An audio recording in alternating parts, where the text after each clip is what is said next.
Bir четте мен үшін бүгін қиын болып тұрады, шыншалық мен сыйлаған, қырғыз елі сыйлаған инсандың 90 жылдық конференциясы өзі уағында бүткөн 1954 жылғы. Ал кезде айыл чарба институты болчу, азыркы күндө Кыргыз улуттук агрардык университетте болуп аткандыгы биз үчүн чоң сыймык. Экинчиси мага жеңил болуп турат, себеп дегенде мен Арсанбек Дүйшеевич менен көп жыл бою тааныш болуп, чоң иштешип калдым.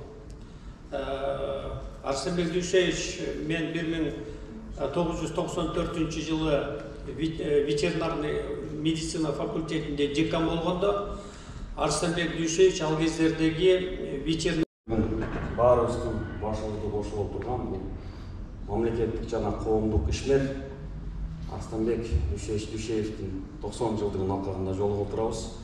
Ушул дата менен анан дагы албетте ал кишинин мамлекет үчүн, Кыргыз мамлекети үчүн, Кыргыз мамлекетинин экономикасынын түптөлүшү үчүн, андан кийин